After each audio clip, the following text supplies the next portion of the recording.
ہم سب کے لیے جن کی آمد باعث برکت ہے، حضرت قبلہ شیخ قبلہ عالم جناب غلام اللہ بخش صاحب قبلہ کوثری دامت برکاتہم القدسیہ جو صدر محترم اس اجلاس کے تشریف لا چکے ہیں۔ درس بخاری شریف چل رہا ہے، پس منظر کافی لمبا ہے، اب کسی تفصیل میں جانے کا موقع نہیں، تو صرف رسمن میں چند باتیں کہہ کے بخاری شریف کی وہ پہلی حدیث سنا دیتا ہوں۔ اب چلیے انشاءاللہ پھر کبھی موقع رہا تو تفصیل بیان ہوگی۔ اب صرف اتنا جانتے چلیں کہ جب اس ضرورت کو محسوس کیا تو تقریباً سن 194 ہجری حضرت امام ابو عبداللہ محمد ابن اسماعیل ابن ابراہیم البخاری الجعفی کی ولادت ہوئی۔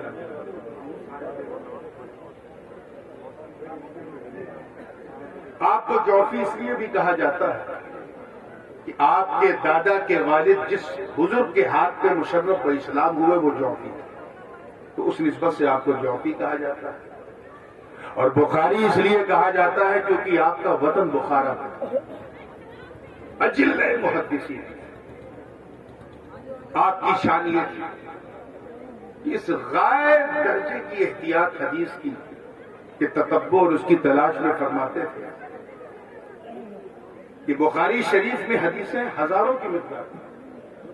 لیکن آپ کو لاکھوں کی تعداد میں حدیثیں آتی ہیں۔ چھانٹنا، اسے اپنے طرق کے حساب سے لینا، اپنے شرائط کے حساب سے اسے ضبط و تحریر میں لینا، یہ امام بخاری کا خاص ہے۔ حضرت امام محمد ابن ابراہیم ابن اسماعیل ابن ابراہیم البخاری رحمۃ اللہ علیہ، تمام محدثین آپ کو امیر المومنین فی الحدیث مانتے ہیں۔ آپ کی ولادت 194 ہجری میں ہوئی اور وصال صحیح روایت کے مطابق 256 ہجری میں، یعنی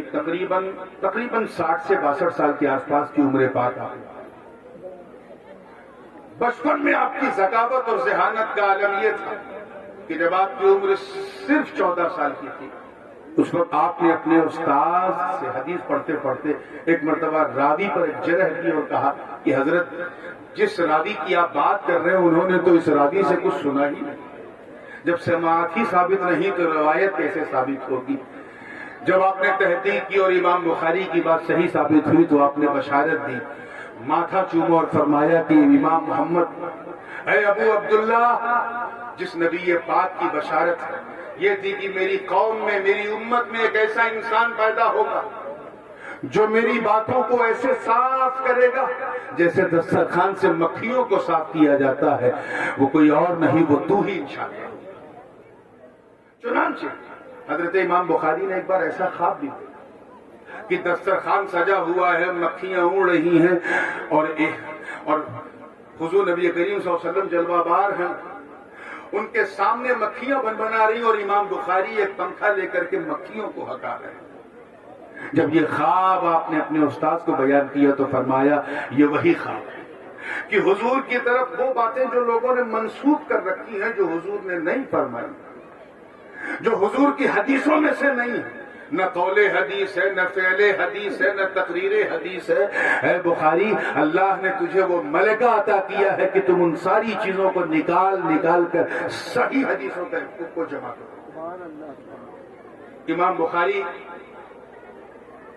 کی یہ پہلی صحیح بخاری، اس کی سب سے خاص بات یہ ہے کہ اس میں کوئی حدیث ایسی نہیں ہے جو صحیح ہے، اسی لیے اس کا نام صحیح البخاری۔ اور صحاح ستہ میں یہ پہلی کتاب ہے جو سب سے پہلے ضبط تحریر کی ہے۔ اس کے بہت بعد امام مسلم نے صحیح مسلم، اور پھر یہ سلسلہ چلتے چلتے امام ابو داؤد ابن ماجہ تک پہنچا۔ امام مسلم کی حدیث صحیح مسلم وہ بھی بڑی مارکت اڑا رہا ہے، لیکن زیادہ تر محدثین اور ارباب جرح و تعدیل اس طرف گئے ہیں کہ امام بخاری کی حدیث صحیح بخاری، اس کی اہمیت اس لیے زیادہ ہوتی ہے کہ انہوں نے اپنے شرائط میں جو سب سے اہم شرط رکھی ہے وہ یہ ہے کہ راوی کا مروی عنہ سے متصل ہی ہونا نہیں بلکہ ملاقات ہونا ثابت۔ یعنی جو جس سے روایت کر رہا ہے کہ میں نے حضور سے یہ سنا، انہوں نے کہا میں نے ان سے یہ سنا، انہوں نے کہا میں نے ان سے یہ سنا، تو جس سے امام بخاری نے سنا ہے اس کا امام بخاری سے ملنا ثابت ہو، اس سے جس نے سنا اس کا ان سے ملنا ثابت ہو، اس اتصال کا اہتمام صرف امام بخاری نے کیا۔ جبکہ صحیح مسلم کا عالم یہ ہے کہ انہوں نے ملاقات کو جو ہے وہ شرط نہیں رکھی، بس دور اگر ایک ہے، دونوں ہم عصر ہیں، دونوں کا زمانہ ایک ہے، وقت ایک ہے، تو یہ کافی ہے۔ تو کئی اعتبار سے، کئی جہاد سے صحیح بخاری کو لوگوں نے افضل الکتب کہا ہے حدیث میں، کئی جہاد سے صحیح مسلم کو کہا ہے، لیکن میں اپنے طور پہ کہوں گا کہ ترتیب اور تعلیق اور تبویب کے اعتبار سے صحیح مسلم کا بھی میرے دوستوں جواب نہیں ہے، لیکن صحیح بخاری کا حال یہ ہے، میرے لیے ایک دلیل کافی ہے۔ ابو زید فرماتے ہیں کہ میں خانہ کعبہ میں مطاف اور رکن کے درمیان تھکا ہوا تھا، سو گیا، میں نے حضور نبی کریم صلی اللہ علیہ وسلم کو اپنے خواب میں، حضور فرما رہے کیا پڑھ رہے؟ تو حضور یہ فلاں کتاب پڑھ رہا ہوں، آپ کی حدیثیں پڑھتا ہوں، یہ پڑھتا ہوں، وہ پڑھتا ہوں۔ ایک روایت میں ہے کہ آپ نے فرمایا میں قرآن پڑھ رہا ہوں، تو سرکار نے فرمایا اچھا قرآن پڑھ رہا ہو، میری بھی کتاب پڑھا کرو، میری بھی کتاب پڑھا کرو۔ تو آپ نے عرض کیا حضور آپ کی کتاب کون ہے؟ تو فرمایا ابو زید میری کتاب وہی ہے جو محمد ابن اسماعیل بخاری نے لکھی ہے، صحیح البخاری میری کتاب۔ اسی لیے تمام محدثین فرماتے ہیں، خاص کر جمہور محدثین کا اجماع ہے کہ اصح الکتاب، اصح الکتب بعد کتاب اللہ هو صحیح البخاری، کہ اللہ کی کتاب کے بعد اگر سب سے زیادہ صحیح کتاب کوئی ہے اس نیل گگن کے نیچے تو وہ صحیح بخاری شریف۔ اس کتاب کی پہلی حدیث اور اس کی جو ترتیب ہے وہ ترجمۃ الباب کے طور پہ پہلا باب امام بخاری نے، باب کیف کان بدء الوحی الی رسول اللہ صلی اللہ علیہ وسلم، اس سے شروعات کی۔ کیوں؟ کیونکہ میں نے آیت پیش کی تھی کہ حضور اپنی اچھا سے کچھ نہیں کہتے، اپنی خواہش سے کچھ نہیں کہتے، وہی کہتے ہیں جو مرضی مولا ہوتا ہے، یعنی لب حضور کے ہلتے ہیں، فرمان خدا کا ہوتا ہے۔ حضور نے جسے قرآن کہہ دیا ہم نے قرآن مان لیا، حضور نے جسے حدیث کہہ دیا ہم نے حدیث مان لی۔ تو یہ حدیث بظاہر تو حدیث مصطفیٰ، مگر اس کا باطن یہ ہے کہ یہ بھی قول خدا ہے، فرمان نہ بدلا جائے گا، لا تبدیل لکلمات اللہ، یہ اس مصطفیٰ کے لب پاک سے نکلے ہیں جو اپنی مرضی سے کچھ کہتا ہی نہیں، وہ وہی کہتا ہے جو اس کا خدا چاہتا ہے۔